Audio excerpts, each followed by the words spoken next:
Three. Hi, everybody. Welcome to the Santita Jackson Show. I'm so pleased to be with you today. I had some good laughs just before we came on the air. It's great to be with you on AM 950 Radio, the voice of progressive Minnesota, and for all of my morning stars who are joining us from all around the country. Indeed, many of you have been sticking your heads in from around the world because you want to know what is going on in America. I'm glad that you're here. Please go to the Santita Jackson Show YouTube channel and please share the show, like and subscribe, click that bell so that when we go live, you'll be notified. And you can go back and look at all the old shows too. But now, over the past 3 or 4 months, we have had everybody on camera. So you really don't want to miss that. It's just a lot of fun. And I want you to engage the Santita Jackson Morning Stars. Get in the conversation, join the family. There's another show aside from this show, and they're driving it. And of course, the Santita Jackson and Friends Facebook page. Student crackdowns, the crackdowns on these peaceful encampments and these peaceful and peace seeking students are ongoing. They just shut down the encampment at the University of Chicago before dawn in Chicago. We're going to talk about that. What does that mean? Robert Reich, the former labor secretary under Bill Clinton, said this is like Vietnam. Mm. This is just like Vietnam. He said, I've seen this before. And we're going to talk about that. But first, and then in the second hour, this is from a playbook from Dwight McKee, Dr. D, our little prophet in residence, who said 4 years ago, he's not going to leave office even if Trump loses. He is going to set up another White House in Mar-a-Lago. Did he not do that? Yes. And he said, going forward, he is willing to go to jail to make a point. And don't turn a monster into a martyr. Mm. I'm not going to call him a monster, but he sure is becoming a martyr. And oh boy, he said, I will sacrifice, to use his term, and go to jail. We're going to talk about that in the second hour. We're going to talk with the students and the president emeritus of Bennett College for Women, Dr. Julianne Malveaux. I'll bring her on to the stage.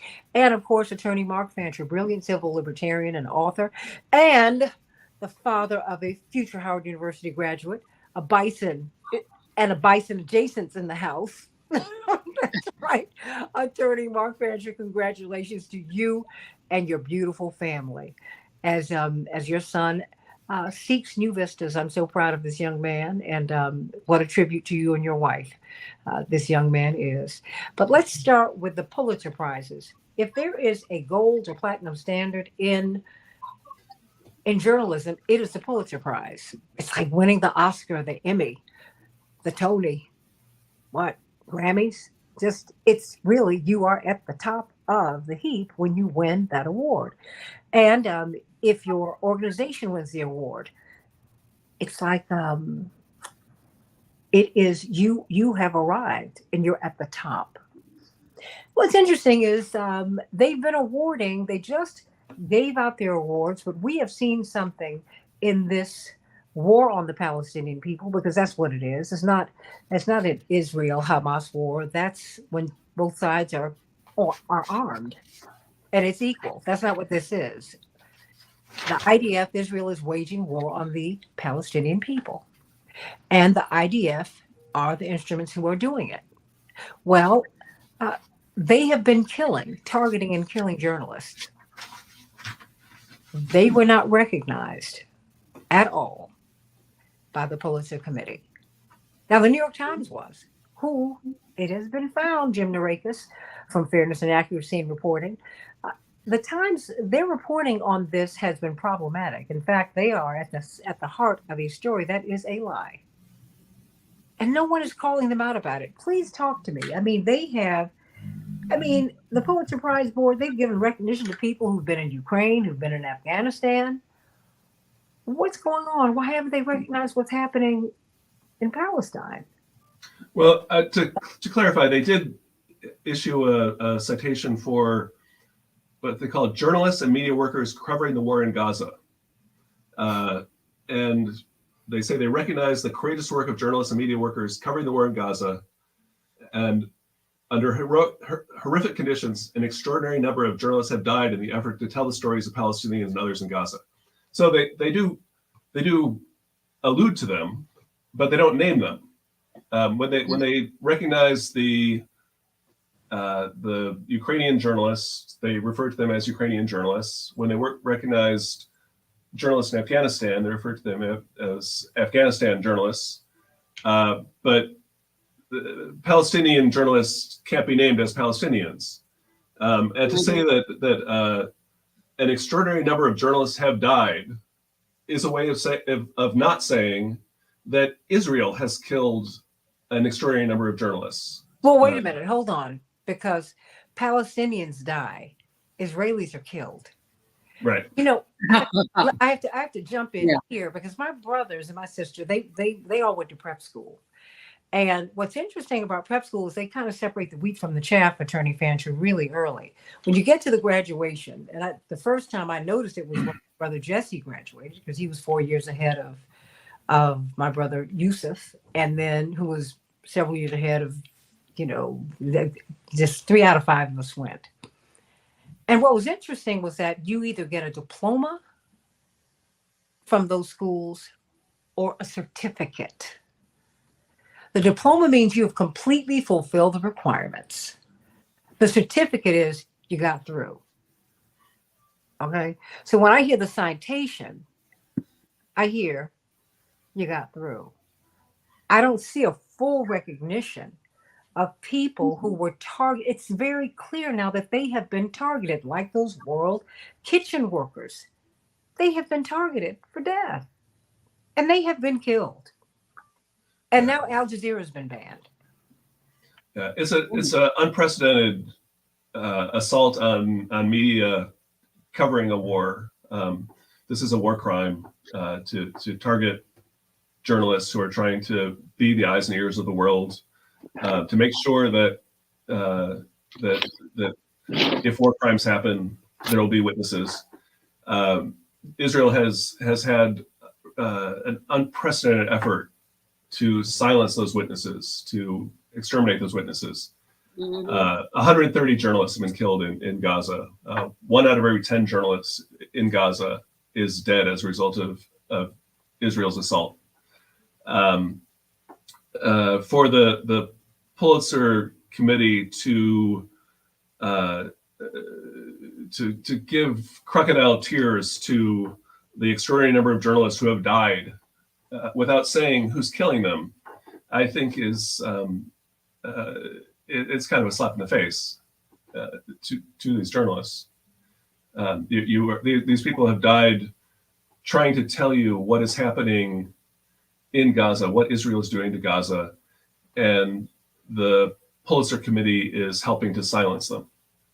Well, it seems also to be a breach of journalistic standards, right? They're supposed to be the truth tellers. They're not telling the truth when they don't say that. Right. Who is the first W?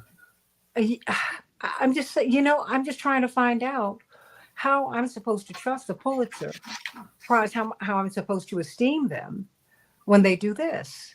Well, the New York Times has not fully, to me, come out and explained how they reported on these rapes that did not occur. I mean, goodness gracious! They have been. They did this with what the invasion of Iraq. They continue to do this, Jim, and no one calls them out. Yeah. And they are the newspaper of record for the United States of America. I don't know how that can be. How am I supposed to trust that? We try to call them out. No, you do. Yeah, after fairness and accuracy in reporting. Now, quite frankly, the reason I know, and for our students here from the University of Chicago, Lucas and Yusuf, the reason I do know what happens specifically is because I go to fairness and accuracy in reporting every day, and they track. You track this, but were it not for you, I wouldn't know, Jim. So what is our takeaway from this? Since I promised I would let you go and not keep you for an hour today. Well, I think that the fact that the Pulitzer Committee issued its prize for international reporting to the New York Times, I think is really telling. I think the idea that you would look at the New York Times coverage of the Gaza war and say, this is the best that journalism has to offer. is really pretty illuminating as to what their standards are. And I think it's worth reading the New York Times' own account of why they got the award for international reporting. The newspaper's foreign staff produced an array of stories that encompass the immediate aftermath of the October 7th attack by Hamas, the errors by Israeli defense forces that left its citizens vulnerable, and the consequences for Palestinian civilians of Israel's subsequent military campaign in Gaza. That word "consequences" it's hard to imagine a more bloodless word to describe a genocide that has taken the lives of more than 30,000 people. So they say. Yeah. Because Ralph Nader and other organizations have taken that number up past 200,000, and that was wow. It is amazing. Yeah, it's amazing. But you can see him on Democracy Now, but you can't see him in corporate media. But other organizations like the Lancet study around Iraq? I mean, 6 months in, they said we killed 1 million people. The numbers were much more accurate at the beginning of the assault because the hospital system in Gaza had not yet been destroyed. It's the hospitals that keep track of deaths, and the hospitals have all been destroyed in Gaza, and so necessarily it's much harder to count the bodies, many of which are still under rubble, and because not only has Israel destroyed the landscape of Gaza, they've ethnically cleansed people from almost all the areas of Gaza, so that it's impossible to recover the dead from the attacks. Well, that is why I encourage people to support fairness and accuracy in reporting, because they follow these news organizations and they call them out. They help you to understand what you're seeing and what's being missed, what's being overlooked, what's being misreported, all of that. And you and Janine Jackson are at the heart of that, and I thank you for the work that you have been doing down through the years, because you've done a yo man and yo woman's job, if I must say, because I love Janine. But what is our takeaway from this? If you can give us just a takeaway for what we should get from the most esteemed prize in journalism. Well, I don't think that you should necessarily be looking to the Pulitzer Prize to see what is best in journalism. I think that clearly the fact that they thought that the kind of apologetic, whitewashing, atrocity manufacturing coverage from the New York Times is their ideal of what journalism is. They are clearly invested in a journalism that produces a desired narrative, and not in journalism that reveals reality. Fairness and accuracy in reporting, everybody. We see what it is not, but you know what it is. And Jim Narakis, is there anything you'd like to say before you go? No, just I wanted to say thank you for you to giving us a platform. I think you're doing a much better job of looking at the reality of what's going on in Gaza than the Pulitzer Prize winning New York Times. Well, thank you. I think. Low bar. No, I take that, and coming from you, that is high praise. Sending you much love, and my love to Janine and the team at Fairness and Accuracy in Reporting. Thanks. Well, everybody, and I must add on to this. In September of 2023, just weeks before the October 7th attack, Benjamin Netanyahu was at the UN General Assembly, where the world leaders gather in September of every year. And he presented a new map of the Middle East that did not include Palestine. Mm-hmm. But he has gone forward, because this past week, Project 2035, he presented to the Israeli people a beautiful rendering of the reformed Gaza that has no Palestinians there. It will be a metropolis on the Mediterranean, that's what they're calling it, because there is gas there, there is oil there. So let's be clear. Once they found those gas and oil deposits, they had to remove the Palestinians. You better follow this money. And you all look it up. He presented it. I read it in the Jerusalem Post. And I'm bringing this because I think that before I pivot to you, Lucas and Yusuf, and Dr. Malvo and Dr. Gibbs, Attorney Mark Fancher, it's just it's just insulting that we are being given. I mean, that there's such a paucity of information. It's not a paucity of information. It's not being shared. It's not being given to us. Mark. Yes, I think that the discussion that you just had really tells the story. The empire, the major multinational corporations, the Zionists, capitalists, all of them have essentially locked down what we refer to as the mainstream media, and they don't engage in journalism anymore. What they engage in is propaganda development and distribution. And it is used strategically. It's no longer a situation where so-called journalists are just trained to report and to broadcast those things that they think will be consistent with the empire's message. Now the empire, I believe, is strategically directing a lot of that.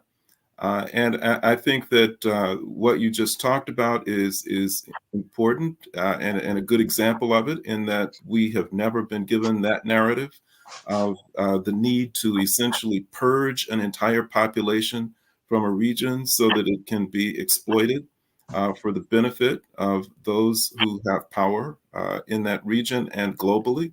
And I think that likewise, the coverage of the student protests is likewise being strategically managed in a way to provide a certain narrative that is going to advance the interests of the empire. I think that they make very calculated observations and decisions about what they're going to do. I think with respect to the demonstrations, they concluded that they were organic, that they were going to spread. There was nothing that they could do to contain them. And the most that they could do would be to manage the public perception of them. And when they began to see that this was happening, certainly the university administrators, the police, and everybody who usually deals with demonstrators, they knew exactly what the playbook is for this, and it does not involve a heavy-handed response by law enforcement and others. That's not part of the playbook anymore. That was abandoned after Kent State. They learned their lesson. But now they figured that since they can't shut this down, that what they have to do is they have to create an image of these protesters that is completely negative. They have to totally and completely demonize them, to smear them, so that they can rationalize and justify sending in the police to confront them. And it's not really just for the purpose of confronting them or shutting down their demonstrations, because I don't think they believe that they can even do that. But what I do think is that it plays into the global strategy of distraction. It's terrible that these students are having to confront what they're confronting. It's terrible that we're seeing all of this play out in the way that we're seeing it. But the reality is that what they're experiencing pales in comparison to what's happening in Gaza, where there are people who are living without food, without shelter, and who are dying by the thousands. And they don't want the public focus to be on that.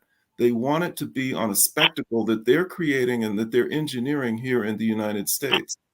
And so, this is all part of the process. And, to demonstrate just how completely and thoroughly locked down they have the media, you have someone who, I certainly have always had my questions and concerns about Al Sharpton, but I think that personally, and speaking personally, he went to a new low when he drew an equivalence between the student protesters demonstrating solidarity with the Palestinians and the January 6th insurrectionists.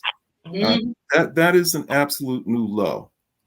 And when you have people like that who are prepared to become apologists for the propaganda and who are indeed helping to create and spread it and to create a misperception among people who are not paying very close attention anyway, then you've really reached a new level, I think, in terms of where we are in this entire thing.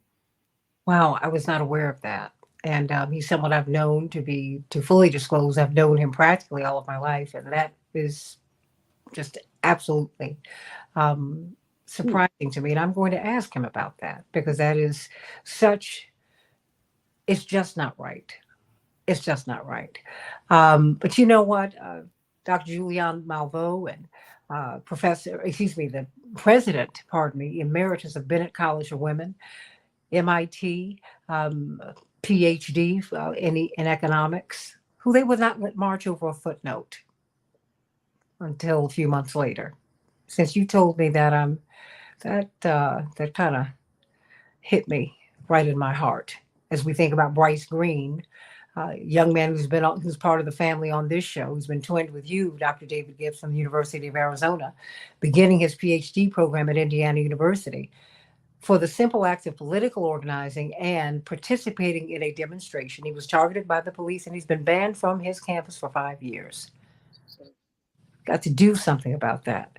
But the University of Chicago, along with countless universities around the country, have had a peaceful encampment. And I've been encouraging these young people, Dr. Gibbs and Dr. Malveaux and Attorney Fancher, to come onto the show, because I've noticed in the comments that when they hear from you, when they not just simply hear about you, as Attorney Fancher brilliantly pointed out, because it is a calculated effort to diminish you, to make you more violent than you. I mean, you're not violent, to make you anti-Semitic, which you are not, although Palestinians and Jewish people are Semitic people. Let us be clear on that. So I don't know how that term was gangstered, but we have to really shake that loose. When people hear you and what it is that you're fighting for, it's a game changer, Dr. Malveaux, Dr. Gibbs, because we hear a depth of analysis. We hear really a conviction that is really quite surprising to a lot of us, particularly those of us who are in Chicago. And we understand that we have lost 300,000 Black people in terms of our population over the past generation. And that's half of a congressional district. I mean, this is why Chicago's been the center of political power for Black people, because there were so many of us here, and it was segregated. It still is. But we're being priced out of Chicago. You can't live here. And the University of Chicago is at the heart of a lot of that. Mm-hmm. And this is part of their demand, that the University of Chicago. Well, let me not, before I get comments from you, Dr. Gibbs and Dr. Malveaux, I think it's important, Dr. Malveaux, as you have striven to do with your students when you were at Bennett, as you continue to do now, that we hear from them. Yes? Yes, please. Because we're hearing about you, but we need to hear from you. So we have Yusuf and Lucas. Lucas, of course, is indigenous. They're both students at the University of Chicago. So proud of them both. First year, Lucas, and Yusuf, fourth year. So proud of you both. And think you're just doing marvelous, marvelous work. But we want to hear from you. We want to hear what happened at the encampment this morning, because I got this note from one of your lecturers, Professor Schultz, that the encampment had been raided before dawn. And I want to know what that is about. So let me start with you, Yusuf, fourth year, Chicago, Palestinian, bless your heart, Students for Justice in Palestine. And of course, Lucas, I welcome you to the show as well. Our sons, we're so excited to have you here from the Dissenters group. But Yusuf, let's start with you. And feel free to have an interchange between the two of you, because I know that this was jarring, what you experienced this morning. What happened? Yeah. I think you hit it right on the nail. I feel like a lot of people are talking about it, but not talking directly to us. So firstly, I want to say thank you for having us on this platform and for your entire family's solidarity these past 8 days. Your father, Reverend Jesse Jackson, came twice to the encampment and spoke the second time he was here. So firstly, I just want to thank you for allowing our voices to be heard. But today was truly terrifying. I don't think I've ever seen university police be so aggressive. And that aggression came from protesters simply opposing a genocide, simply opposing our university's investment in a genocide. I believe there was like roughly 50 riot cops who stormed the encampment as people were sleeping in tents, attacking folks while they were sleeping, throwing stuff left and right. One of my friends had a chair thrown at her head, or it was 3 inches away from her head.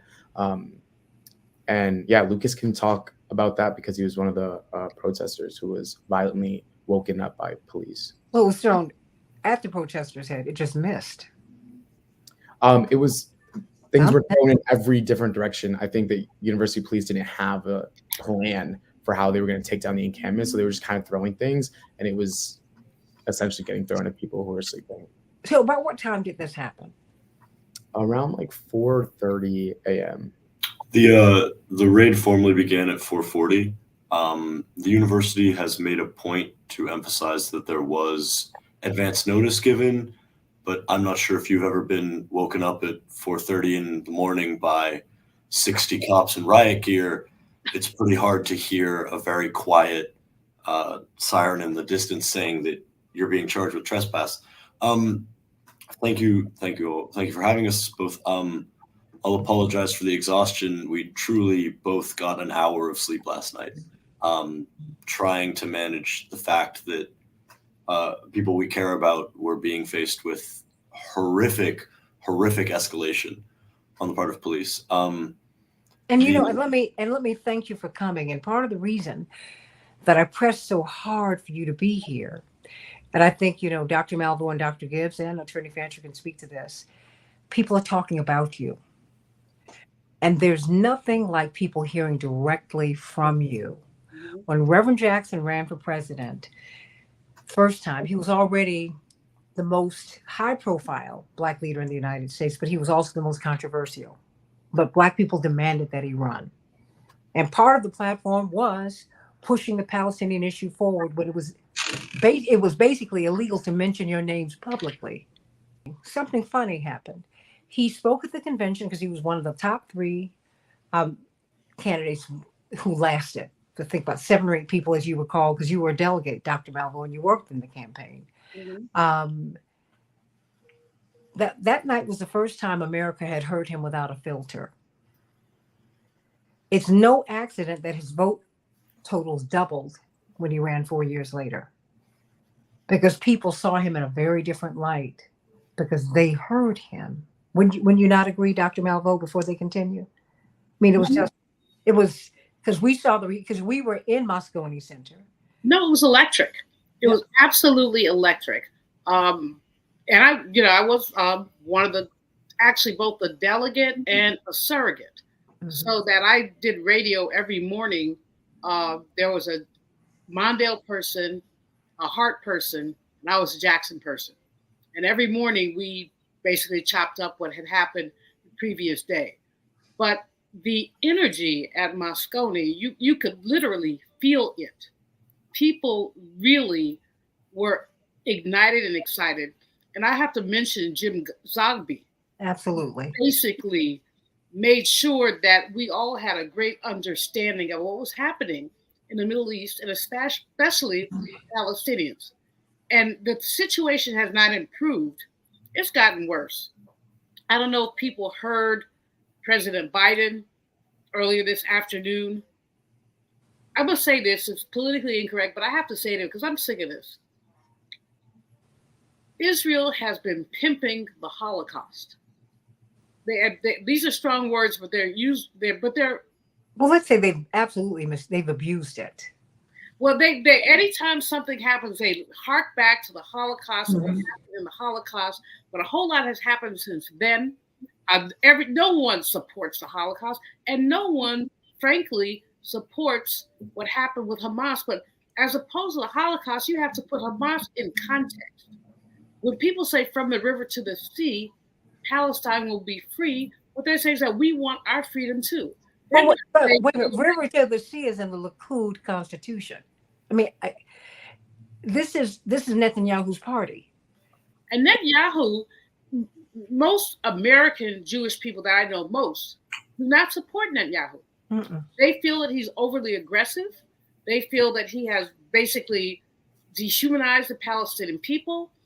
You talk about this, I'm gonna have to look this up, but the metropolis on the Mediterranean. Oh yeah. But he has already said he has greenlit so many settlements that Jewish people have started in Palestine. And then they say, well, we can't move. Wait, excuse me, but y'all made the Palestinians move. So where's the equivalency here? And what Israel asked for is self-determination, but so do the Palestinians. How can self-determination coexist? That's the question. Let me say this to the students. I appreciate y'all.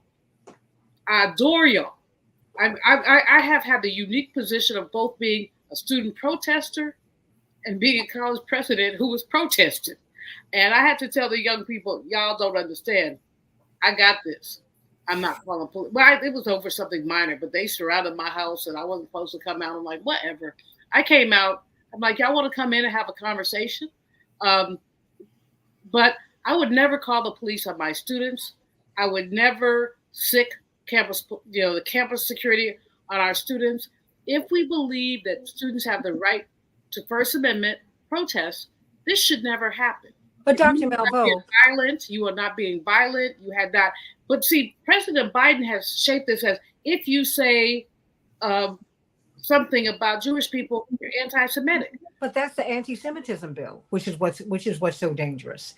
It's That very there are things dangerous, that, you that know. there are things that you cannot say, but there's never been any such legislation passed to protect Black people. Hello, that's as I listened to him, I thought about this. as I listened to him, I thought about my mentor, Dr. Phyllis Ann Wallace, who went to Yale. She was the first Black woman to get a PhD in economics from Yale. She was assigned a dormitory room, and they put her out of it so that there were several students, including the late Judge Constance Baker Motley, and they ended up having to bunk for a semester in a church basement because there was no space for them on the campus because they were Black. She said routinely the N-word was thrown at her, and she had to learn how to just hold her dignity, hold her head up, and deal with it. I can go back to another one of my predecessors, Dr. Sadie T.M. Alexander, first Black woman to get a PhD in economics. Delta Sigma Theta. There you go. Delta Sigma Theta, first president. And at the University of Pennsylvania, she writes in her diary about how first day on campus, she asked a white girl, where's this room? The woman just ignored her. A second woman, when she asked, called her the N-word. She finally found the room. Both of those girls were in the room. And she wrote in her diary, I am so alone, God. I have no one but you. This is a new student, a young woman, 20 or 21, a PhD student on campus who couldn't get directions. And we could call the roll. Absolutely. We have not had a president say anything about lynching until, they said stuff, but anti-lynching legislation was not passed until a couple years ago. Well, but even now, 5,000 lynchings. And when I was at UC Berkeley, a relatively progressive campus, a young lady, her roommate did not like her. So rather than try to get a change of room, the little woman left a noose on the girl's bed. Now we know what nooses mean.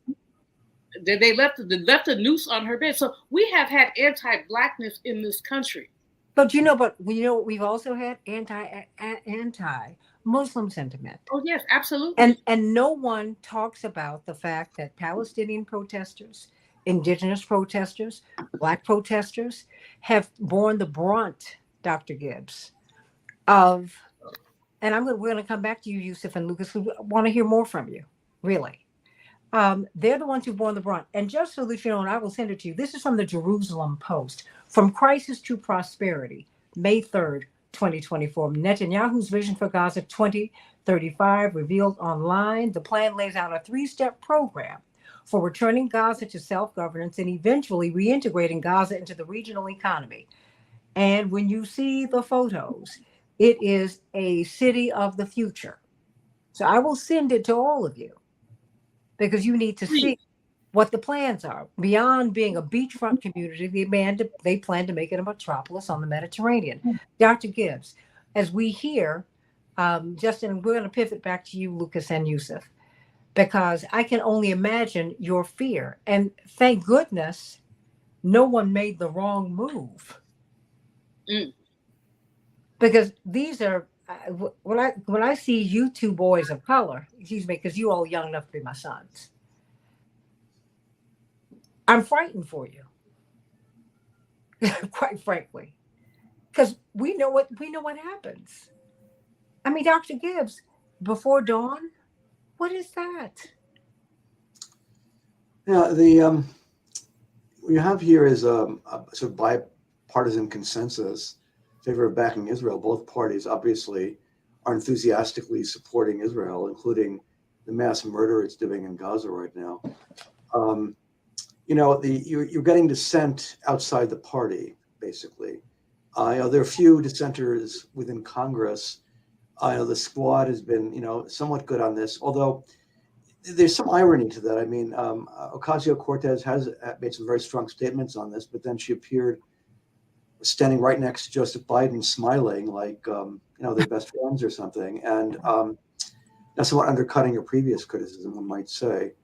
And so really what you've had here is it's not the response to this mass killing underscores the dysfunction of the political system, that we don't really have a really principled opposition to what's going on here in Congress, at least not a large one. We have a very limited one in Congress. Mostly what you're getting here is a response, shall I say, in the street. And there's, and the counter response obviously has been very intense and a bit ugly, as has been noted on this show by Yusuf and Lucas, as they've themselves have seen with their own eyes. And but nevertheless, it's going to be very hard to basically push all this back in the box. I mean, the mass killings there are for all to see. You have the court case being brought by South Africa alleging genocide, which is getting some real traction here. In the global South, which is something called the global majority, there's overwhelming support for the Palestinians. Colombia fully severed diplomatic relations with Israel recently over this issue. And so it's going to be very hard, basically, to put all this back in the box when this is over. There's an awful lot of history here that has been suppressed up till now. But I think it's worth noting, it's not just the history of Israel's acquisition of the West Bank and the Gaza Strip, but much earlier than that. In Israel itself, you had in the 1980s a group called the New Israeli Historians, regular Israeli academics, Jewish academics, who just went into the archives, the Hebrew language archives, and they fully affirmed that Israel's founding in 48 was based on ethnic cleansing of most of the Palestinians who lived there through force. I don't think that'll be a great surprise to the Palestinians who experienced it, obviously, but I think it was, that for the first time really put it on the map, so to speak, among academics who study these things. You can no longer argue with the fact that the Hebrew language archives were affirming what many had said all along, which is Israel had been founded, like it or not, on ethnic cleansing, and that's the way it was done. And obviously, this was stepped up with the acquisition in the Six-Day War of '67 of the Israeli occupation of the Gaza Strip and the West Bank, which has been continuing ever since, in violation of international law, including resolutions of the United Nations and also the UN Charter, which opposes the idea of acquisition of territory by force. All of this basically is now going to get much more attention than ever before. And it's very hard to see how Israel can get away with this in the long term. It's public opinion in this country is turning against Biden policy. It could very well cost Biden the election. And so I think basically the days of America's unquestioning support for Israel are numbered. That's always how I see it. Well, I mean, Yusuf, do you still have family there? Yeah, I still have family in Palestine. And I mean, part of the reason why we did our encampment at UChicago was for my family, like was for everyone still in Palestine. Like there are no universities left in Gaza. And we're talking about a genocide, and sometimes it can feel like very like theoretical, like the way in which we talk about it, but this is happening. And as cruel as like the administration was to us this morning, and as shaken up and exhausted we are because of the raid of our encampment, it's no comparison to what's happening to my family and what's happening to people in Palestine. Do you, given what happened this morning, I mean, what are your impressions of the United States? I mean, and I would say that to you, Lucas. I mean, because I think that we all have to step back and look at the country and look at ourselves and say, what is going on here? You as a Palestinian, you as an indigenous person, I mean, this is your home. Thank you for letting us stay. And I'm not joking. I mean, and 3 of us here are African people who were dragged here. David Gibbs, you all, I mean, I don't know your family story, but you came here. None of us are indigenous here to this place, but you, Lucas. I mean, but this is we're here, and we got to figure this out, and we've got to figure out justice and fulfilling treaties to the indigenous people and all of that, because I think we're in that time where we got to settle scores.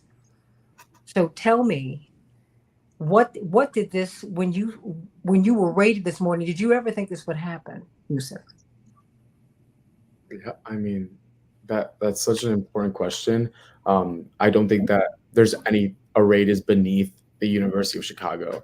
I mean, they've already criminalized Lucas and I by arresting us in the fall for a sit-in.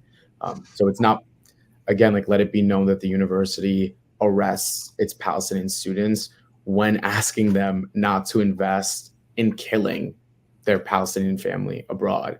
And I got a criminal record before a degree because of the university. So no, I don't think that we were surprised a raid happened, but I think we were all surprised in the way in which it was conducted, which I think Lucas can talk about a little bit more. So you got a mugshot, fingerprints, the whole. We were put in cuffs, but we weren't Okay. brought down to. No, honey, I just want to know, because we have a lawyer here, because I want to figure out how, get your record cleaned up, because there are a whole lot of unconvicted felons who are walking around here and they're in power. Yeah. I'm just keeping it 100. I mean, and they know this too. So you tell me, were you surprised, Lucas, by what happened today? Well, I think the point Yusuf brings up about scale is incredibly important, right? The level of repression that we face is wildly insignificant in comparison to what students in Gaza face. However, I do think it's pretty clear the connection. Why does a campus police force have 60 sets of crowd control riot gear? That's absurd. Why is the militarization? It's so clear to see the links between the militarization that the university funds abroad and the militarization that it's propagating at home. Mm-hmm. I was shoved and smacked with a riot shield this morning while with my hands up asking how to get out of the camp because they'd had us surrounded. It's absurd the level of violence that the administration will inflict upon students in order to maintain its investments. But those links are very clear.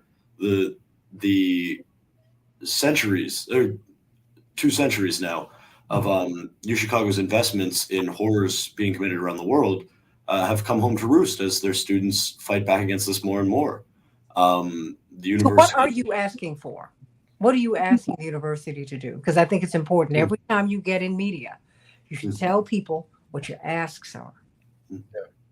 Well, Yusuf, you can speak to divestment better than me. We have 3 main demands, especially within our encampment, which is 1, disclosure. So the university being transparent with all investments and all weapon manufacturing companies, so students can know where our tuition dollars are going. And then 2, with that transparency and disclosure, divesting from the apartheid state, divesting from Israel and any linked armed supplier, because there's no reason why our tuition dollars are funding international conflict. And then 3, repair. So with that divestment and with that transparency, having the promises kept by the university to donate millions, in which they haven't, to the South Side. So fulfilling that promise, and then also rectifying the Palestinian communities in which they've truly stabbed in the back this last year, especially. So why have you looked at reparation, if you will, to the South Side, which is primarily Black? You've got a healthy chunk that are Latino, but this is where Black folks live in Chicago. Yeah. Why is that part of your ask? I mean, yep.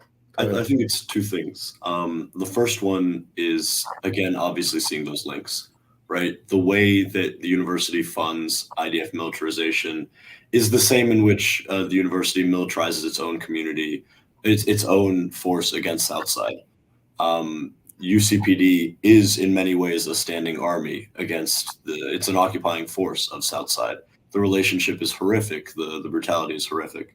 I think another vital point in there is also we ask of the community a level of solidarity and support that would not be in good faith if we didn't recognize the parallel horrors of the IDF's relationship in Palestine and UCPD's relationship in the South Side. We were able to do this encampment with a massive amount of support from Black organizations in the South Side, anti-violence groups like Good Kids Mad City, who were out there supporting us.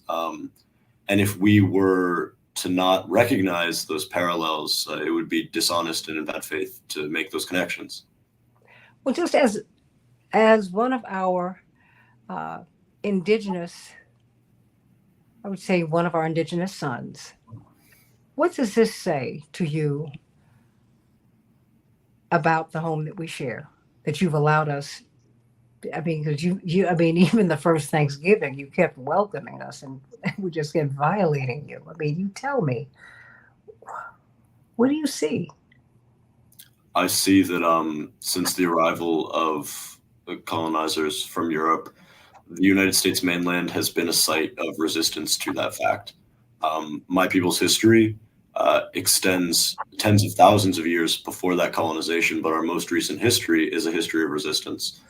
The reason that indigenous people remain on these lands, remain in Chicago, remain in Wisconsin, remain with tribal land in Chicago, in Illinois and in Wisconsin, is because of that resistance. I believe the colonial history of the Americas, the history of the United States, is one of indigenous resistance. And I think the Palestinian cause exemplifies that very well. You know, Yusuf, before we go, what do you want to say in a minute or two? What do you want us to know? Yeah, I mean, the encampment is important. What happened is important, but we're not the story here. The story is Gaza. The story is Rafah. There's currently an invasion happening. People are dying as we speak in Palestine. And yes, like this morning was intense, but nothing will scare us away from fighting for divestment, from genocide, from the killing of my family and all Palestinians. So we will be back. And we will keep fighting until Palestine is free and until the University of Chicago stops occupying the South Side and investing in occupying Palestine. Lucas? I think Yusuf put it really well. Part of that grounding with our Palestinian brothers and sisters who are still in Palestine is recognizing that a university administrator is not very scary in the face of a genocide. The scales of destruction that we are looking at are absurd. One of our friends, Christian Covetti, was interviewed today, and he said the absurdity of the administration to think that threatening arrest, that threatening suspension means anything in the face of a genocide where we're watching families of our loved ones families be decimated, is absurd. And we will continue fighting with that grounding. Well, Yusuf and Lucas, I hope that you know that you have a home on this show. You have a home at Rainbow Push. Indeed, one of the chairs of one of our boards is Dr. Julianne Malveaux, and you have allies and parents, if you will, and all of us here. because when we see you, we see young people. Attorney Rock Fancher was about to go to Howard University. I could just cry right now. I've got to catch myself. This freedom fighter has begat yet another freedom fighter, and I thank God for that. Mark Fancher, I've got about under a minute for you. Yeah, the United States is probably one of the few places in the world where stupidity is regarded as a virtue in its popular culture. And that's by design. It is intended to keep young people ignorant and idiotic, and it has failed. It has failed with respect to this generation, and these two brilliant young brothers are living evidence of it, and it has frightened the people, the powers that be, to death. And they don't know how to deal with such brilliant analysis, such strategy, and above all, their willingness and ability to link struggles, to link oppressive situations, so that there's a global united front against empire. The empire is doomed, and God has his hand in the midst of all of it. We can only be thrilled and excited by what we're seeing. Dr. Malveaux, I have a hard 30 seconds for you. Our country has normalized oppression from the time we came onto these shores through the rape and massacre of enslaved people. And moving forward, we have normalized oppression. And so we are not alarmed when we support, when our country, our tax dollars support the attack on Palestinian people. Not only have we normalized oppression, but we also normalize ignorance. Because where is the true story told? Dr. Gibbs, I know your work. You've done a great job of lifting it up, but not many others have. There ought to be a mandatory national town hall. We talk about, well, with these young people and other young people and young Jewish people who do not support Netanyahu have the opportunity to have conversation to talk about basically fighting oppression both at home and abroad. Dr. Gibbs, the final 30 seconds belong to you. I do feel some optimism here about what's going on, particularly in terms of the campus uprisings you're getting. It reminds me a great deal of in the 1980s. You had very similar kinds of occupations of university buildings related to South Africa and demands for divestment from South Africa from the universities. It really drew a spotlight onto that form of apartheid. And now we're getting a new form of, well, it's not a new form of apartheid, but a new form of protest against a different apartheid taking place in the occupied territories of Greater Israel. And I'm hopeful, basically, that just as the protests helped to end apartheid in South Africa, it'll have the same effect here with regard to the Israeli occupation of the West Bank and the Gaza Strip. Well, everybody, I want to thank you, Dr. Malveaux and Dr. Gibbs and Attorney Fancher, for all of your work and for the work that you, Yusuf, and that you, Lucas, are doing. You're such fine young men. And I'm so glad that people got a chance to hear you today. I hope that you have a home on this show. You have a home at the Rainbow Push headquarters. You do have places where you can go. You do have people who are looking out for you. You do have people who are concerned. That's why, even though Dr. Malveaux is finishing up a book and Attorney Fancher is on his way to graduate his son from college, Dr. Gibbs is in the middle of his academic year. They wanted to sit with you today so that we could express our support for you and to let you know that we are here for you. And so proud of you. Yes. So proud of you. May God bless you real good. Stay tuned for the second hour.